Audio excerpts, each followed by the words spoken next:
Olá, esse é o canal do TMO-EPM e da Hematologia do Hospital 9 de Julho. Hoje a doutora Amanda Schuch apresenta o artigo sobre o uso de ciclofosfamida em dose reduzida para transplantes mieloblativos em doadores haploidênticos. Boa tarde, meu nome é Amanda, sou R5 do transplante da Unifesp e o artigo que eu trouxe hoje é dose intermediária de ciclofosfamida pós-transplante para transplante haploidêntico e condicionamento mieloblativo.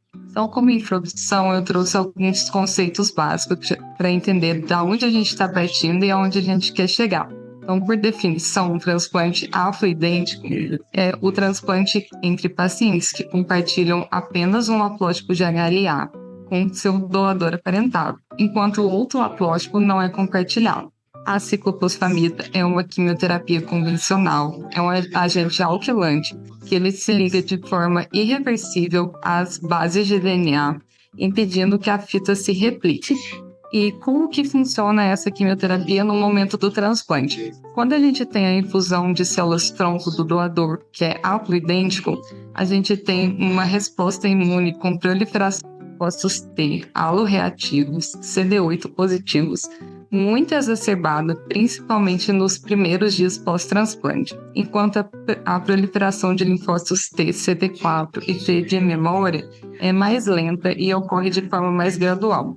Essa proliferação de linfócitos T-CD8 exacerba a resposta inflamatória do nosso paciente e faz com que ele tenha muito sintoma de cisto. E a ciclofosfamida entra nesse momento, no terceiro e no quarto dia pós-transplante, de maneira a agir em todas aquelas células que estão em replicação e impedir com que essa proliferação prejudique o nosso paciente. Então, lembrando que a ciclofosfamida tem pouca ação na célula-tronco, porque ela tem a enzima ALDH, que faz com que a quimioterapia seja metabolizada mais precocemente, e tem pouca ação em linfócitos TCD4 de memória, porque eles estão proliferando de maneira mais lenta. E o primeiro estudo que trouxe a possibilidade de fazer um transplante haploidêntico nesse contexto de uso de ciclofosfamida foi o estudo do Fuchs, que era um contexto de ciclofosfamida na dose de 50 mg por quilo em um condicionamento RIC. A gente também já viu que tem a possibilidade de fazer ciclofosfamida na dose de 40 mg reduzida com condicionamento RIC também, sem prejuízos em termos de GVHD agudo e GVHD crônico. O que preocupa mais nessa droga, principalmente em pacientes que já têm uma idade mais avançada e um status performance não tão bom, são as toxicidades, principalmente a toxicidade cardiológica. Então, o estudo que eu vou apresentar a partir de agora, ele tem como objetivo analisar se uma dose de ciclofosfamida de 25 mg por quilo, D+3 ou D+3 e D+4, seria possível, tendo como objetivo principal reduzir a toxicidade, e se isso não traria nenhum prejuízo em termos de GVHD agudo e GVHD crônico. Então, esse estudo ele é dividido em 2 time points principais. Ele teve o estudo piloto de braços de comparação com o SAIPOS 50. Também o primeiro time point, que é a fase 1, que quis determinar a segurança da dose mínima protetora para GVHD agudo grau 3 e 4, toxicidade de SAIPOS 25, e a fase 2, que procurou determinar se a dose reduzida de SAIPOS 25 é adequadamente protetora para GVHD agudo grau 3 e 4 em pacientes submetidos a condicionamento mieloblativo. Atenção que nesse estudo o condicionamento é mieloblativo. Nos anteriores, a gente fez estudo com RIC. Os endpoints primários são toxicidades limitantes da dose e GVHD agudo grau 3 e 4 no D+60. Com endpoints secundários, a gente tem a incidência cumulativa de DASH agudo graus 2 e 3 e 3 e 4 nos dias 100 e D+200, incidência cumulativa de DASH crônica e recaída em 1 ano, incidência cumulativa de mortalidade sem recidiva no D+100 e em 1 ano, sobrevida global, sobrevida livre de doença em 1 ano e cinética do enxerto. Como desfecho exploratório, temos a farmacocinética da ciclofosfamida e seus metabólitos e reconstituição imunológica em infecções. Como critérios de inclusão foram incluídos pacientes entre 15 e 65 anos com malignidades hematológicas com indicação de TMO. A presença de DSA não foi um critério de exclusão. O regime de condicionamento preconizado foi um regime mieloablativo. A mieloablação era com busulfano, com AUC de 4.600, fludarabina de 40 mg por metro quadrado e saipós no D+3 e D+4, ou somente no D+3 como critério de análise. As análises de OS, PFS e ESF foram realizadas pelo método Kaplan-Meier. As curvas de incidência cumulativa para DASH aguda, DASH crônica, recidiva e mortalidade não relacionada foram calculadas pelo método de Gray. Também teve um estudo da cinética da droga, que foi coletada no nível sérico de ciclofosfamida às 2, 4, 8, 16, 20 e 24 horas do início da infusão e calculada qual era a concentração dos seus metabólicos tóxicos também, como características da população. Então, na primeira seta, eu queria destacar a idade dos pacientes que estão recebendo o regime de condicionamento mieloablativo e a saipose 25. Não tem pacientes com idade tão avançada, mas a mediana ficou em 28 anos. Na segunda setinha, quando a gente já presta atenção nos índices de comorbidades, a gente vê que mais da metade desses pacientes pontuam de 3 para cima. A principal doença transplantada foi LLA e pelo risco da doença, a característica da nossa população fica em pacientes com risco intermediário, alto e muito alto risco. Também destacando que a totalidade dos pacientes recebeu transplante com pelo menos 6 em 10 de HLA de compatibilidade. Resultados. O estudo piloto, em saipós 50, que é o braço de comparação, ele analisou 5 pacientes para coletar dados de análise comparativa. Houve um caso de GVHD agudo grau 3 e 4 no grupo da saipós 50. Na fase 1, o estudo prosseguiu com uma redução de dose usando saipós 25 em somente D+4 e saipós 25 em D+3 e D+4. Não foram observados GVHD agudo grau 3 e 4 nas doses de saipós 25. Também não foi observado GVHD agudo grau 3 e 4 nas doses de saipós 25, apesar de ambas as doses reduzidas de saipós protegerem contra DASH. Quando a gente olha essa tabela, a gente entende por que o estudo optou por prosseguir na realização de saipós 25 em 2 dias. Então, quando a gente realizou num dia só, a gente teve maior incidência de febre e maior incidência de síndrome de enxertia. Analisando a necessidade de imunossupressão sistêmica, nenhum paciente tratado com dose intermediária de saipós apresentou DASH aguda grau 2 a 4, e a incidência cumulativa de 2 anos de todos os casos de DASH crônica e DASH crônica que exigiram imunossupressão sistêmica foram 35% e 13%, respectivamente. Falando sobre recaída, a incidência cumulativa de recaída em 1 e 2 anos foi de 22%. A incidência foi maior em pacientes com alta DRI, então comparando a alta DRI, foi uma recidiva de 40% versus 8% na baixa DRI. E a mortalidade não relacionada em 100 dias em um ano foi de 0% e 17%, respectivamente. A OS em 1 e 2 anos foi de 70% e 61%, foi pior para pacientes com alto DRI, e a sobrevida livre de GVHD e de progressão em 1 e 2 anos foi de 57% e 52%. Também com um desfecho, analisando a enxertia, os pacientes que usaram dose intermediária de saipós tiveram uma enxertia mais precoce, tanto na enxertia neutrofílica quanto na enxertia de plaquetas, com significância clínica. Também, em consideração à enxertia mais precoce, esses pacientes tiveram um menor número de transfusão. Os pacientes com dose intermediária de ciclofosfamida tiveram um menor grau de mucosite grau 3. O quimerismo nesses pacientes, o quimerismo completo de células T e mielóide do doador, quando a gente analisa, levando em consideração que é um estudo com baixo número de pacientes, talvez isso tenha alguma relevância e alguma importância. Então, 2 pacientes tiveram falência primária do enxerto e 4 pacientes tratados com dose intermediária de ciclofosfamida apresentaram quimerismo misto de células T. 3 permaneceram estáveis sem imunossupressão e 1 necessitou de um segundo transplante. O CMV, que é sempre uma preocupação, ele foi observado em todos os 4 receptores tratados com dose alta dose padrão de ciclofosfamida, que eram soropositivos para CMV, e foi observado em 7 dos 14 receptores avaliáveis que eram soropositivos para CMV, com dose intermediária de ciclofosfamida, com significância estatística. A infecção por BK vírus sintomática foi significantemente menor entre os pacientes tratados com dose intermediária de ciclofosfamida, e como discussão, esse estudo nos traz a ideia que a ciclofosfamida 25 é viável e eficaz em pacientes submetidos a transplante alogênico de medula óssea autêntica.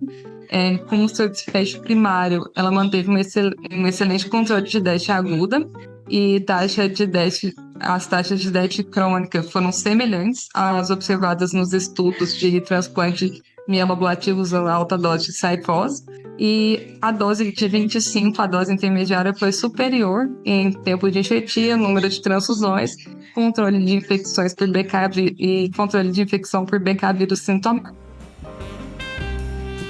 Discussão. É um estudo que eu particularmente não tenho muita coisa assim para comentar, mas é um estudo fase 2, né? Então, assim, fase 1/2, né? Então, sobre eficácia e segurança, acho que o estudo cumpriu aí o que tinha para oferecer. Então, assim, conseguiu mostrar que uma dose reduzida e dose intermediária de ciclo tanto foi segura quanto teve melhores desfechos aí em relação a tempo de enxertia, né? Então o paciente acaba ficando neutropênico menos tempo, em relação também à pega, né? Então, e a imunossupressão, né? Então os pacientes infectavam menos também. Então acho que assim, tratando de paciente pós-transplante, muito imunocomprometido, acaba sendo um benefício que a gente tem que explorar, tem que ser explorado realmente. Acho que é muito cedo para falar, né, do uso da dose reduzida, né, de 25 mg a quilo. Ainda vamos precisar fazer trabalhos maiores, randomizados, com comparações mais amplas, com doses já de evidência, tanto de 40 quanto 50, e também análise de subgrupos, né, então como se comporta aí essa dose em diferentes perfis de doença. Mas acho que para um estudo fase 2, foi um estudo bacana, apesar de um N pequeno e um follow-up curto, mas acho que pode ser uma alternativa mais para frente aí, da gente explorar pós-transplante, ainda mais naquilo que eu falei no começo, né? Diminuindo taxa de infecção nessa população, por diminuir também a imunossupressão e ter uma enxertia mais rápida. Fiquei um pouco confuso quanto ao N do braço comparador, não sei se talvez esteja me perdido aí. Mas se o N do braço comparador foram aqueles 5 pacientes que eles usaram na fase 1 para avaliar os efeitos da Cyphos em 50, que nesse contexto acho que se foi isso, perde um pouco da potência do dado, assim, para mim. Mas de toda forma, eu acho que é super válido a gente explorar alternativas que reduzam toxicidade relacionada ao tratamento e proponham o mesmo resultado. Já tem outros estudos em que existe a tendência, numa plataforma de transplante diferente, tudo bem, mas existia a tendência de a gente tentar reduzir a dose da Cyphos para evitar a toxicidade. Eu também penso que para o perfil dos pacientes que a gente tem aqui no nosso serviço também é algo interessante.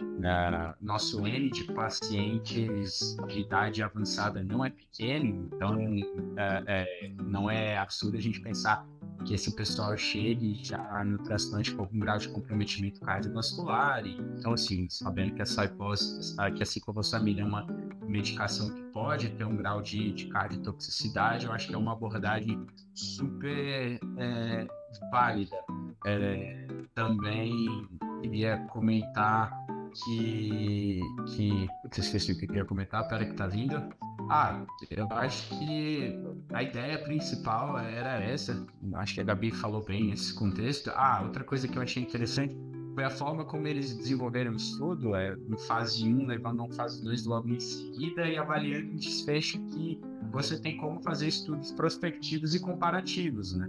Porque quando você está avaliando o GVHD agudo, você consegue fazer estudos que comparem head-to-head diferentes alternativas de prevenção e consegue ser mais esclarecedor, assim, dar mais robustez e força para sua avaliação. Então, acho que explorar o desfecho de GVHD agudo, grau 2 a 4, né, e 3 e 4, e também é um estudo que você tem condição de fazer desdobramentos futuros para avaliar o GVHD crônico.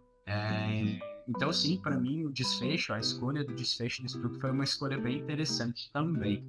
É um artigo interessante, a gente já tinha citado, né, a apresentação oral desse artigo, né, acho que mais uma vez, também falado bem pela Gabi, a ideia talvez seja mais interessante do que o resultado do artigo em si, né, começando por isso, né, foi publicado na Blood Advance, que é uma revista importante, mas talvez não entre a mais importante da nossa área, né.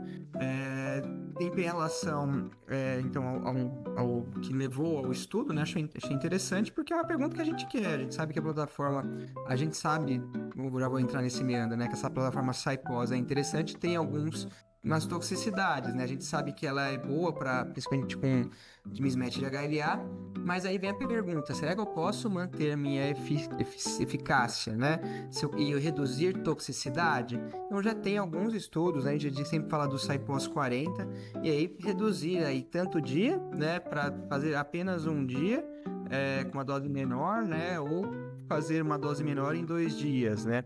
Então, acho que faz sentido sim um estudo com esse intuito, né?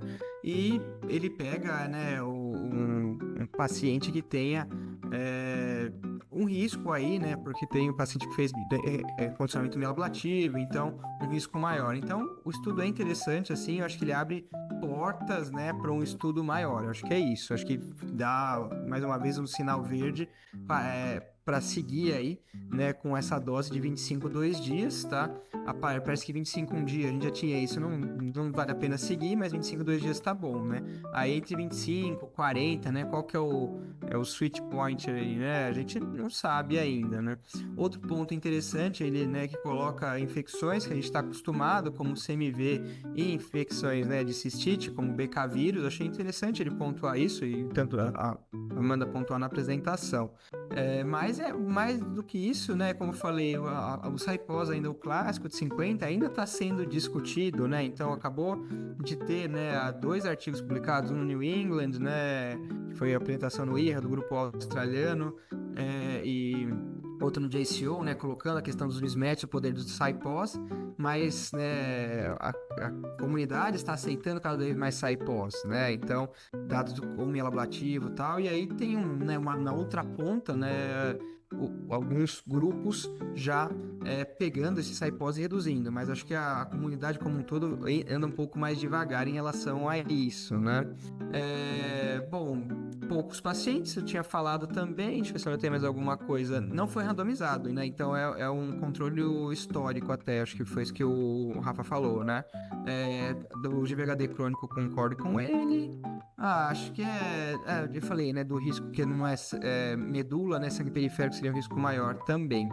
Assim, toda vez que a gente faz estudo fase 1/2, é sempre a mesma história, né? Dificilmente o estudo fase 1/2 muda a nossa conduta, mas naquelas situações de fraternidade, naquelas situações que a gente não tinha muita opção, daí talvez o estudo fase 1/2 vai entrar como opção naquele momento, mas tendo que ser validado ainda, né? Mais uma vez, acho que esse é o grande problema desse estudo, é um estudo fase 1/2, então não é pra gente extrapolar pra todo mundo, mudar sua conduta de vez, não dá pra falar isso, né? Acho que é pra continuar a estudar isso melhor e ver se isso no estudo fase 3 vai se confirmar, tá? Tem alguns pontos. Primeiro, parabenizar a Amanda aí pela apresentação, foi muito boa, e ela pegou aquela figurinha que eu sempre gosto de mostrar também de mecanização de SciPos, e assim, de fato, acho que essa é a minha dúvida mesmo. Qual que é a dose ideal de SciPos? Aquela extrapolação de 50 por 2 dias é algo de doença autoimune, e a gente já tem feito, como o Vini já até comentou, dose mais baixa há um tempo de 40 miligramas, sendo que acho que é isso. Talvez um dia a gente vai falar, não, nossa, como a gente era louco de fazer dose para todo mundo, assim, talvez tem que fazer uma farmacocinética de SciPos, ou dose mais baixa possível. E acho que essa é uma grande tendência, porque SciPos, sem dúvida, revolucionou o transplante de apoio idêntico, e cada vez mais está evolucionando a profilaxia de VHD até no transplante de HLA idêntico, como também já foi citado. O que eu gosto, um ponto forte desse estudo, ao meu ver, é usar sirolimus de profilaxia de VHD, combinação, e parar com 80 dias. É algo que a gente tem feito bastante a nossa prática. Usar sinônimos, a gente tem cada vez mais altos sinônimos no lugar de inborticação urina e tem nos parado imunossupressão próximo a isso aí, mesmo desde alguns poucos anos até, outros até um pouquinho depois, então é algo que é bem da nossa prática mesmo. Agora, precisa validar mais esses dados para isso confirmar. É um animador, né? Você reduzir a dose pela metade, ter uma boa prevenção e sem reduzir toxicidade, pô, o que mais que a gente quer, né? Então, eu acho que isso que é o ideal. Mas ainda não dá para falar que é algo tem que ser utilizado para todo mundo. A gente já fez sair pós-25, em alguns casos, né?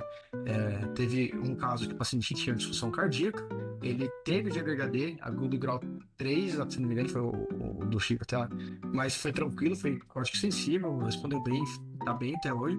E teve outro caso que a gente fez sair pós-25 por disfunção renal, esse paciente acabou recaindo da doença, mas não teve grande GVHD, assim, não foi uma coisa, se não me engano. Teve GVHD crônico, né? Depois, mas eu acho que a gente tem que saber para quem que vai ser esse tipo de tratamento mesmo. Acho que só caberia reduzir isso após 25 hoje em dia nesse tipo de acional. Tipo, precisa fazer um transplante, tem alguma disfunção cardíaca, tem alguma coisa que impeça, a disfunção renal é importante, então seria para mim, nesse contexto, a mudança já. O resto não tem que fazer, acho que ainda é meio precoce. O filme de hoje, Golpe de Sorte em Paris. Não sei se alguém viu, filme do Woody Allen, filme muito bom. E o filme trata-se sobre ironias da vida. E assim como esse estudo, ele mostra que talvez menos é mais. É o filme, quem vê o Woody Allen no final, não posso dar spoiler, você vai ver que talvez menos é mais ali. Um Golpe de Sorte em Paris aí, pra quem não viu. Eu não sei se você gostou do filme, porque no teu comentário você não concordou muito com o que o estudo fez, né? Eu achei que é bom, achei que menos é mais. Eu acho que só tem falta de 3 só, né? Mas é um filme sobre ironias da vida, esse filme bom. Te incentiva a tocar esse estudo aí. Exatamente. Exatamente. Pensei que ia ser Querida Encolhi a Ciclofosfamida. Né? Pode ser também. Poderia ter o... Mas sessão da tarde. A gente pode sempre ter o filme 2. Mas ela é a crítica do... Tem a crítica do crítico e a crítica do público. Valeu, moçada. Bom trabalho. Boa tarde. Valeu. Bom trabalho. Tchau. Então, por hoje é isso. Até a próxima semana. Tchau.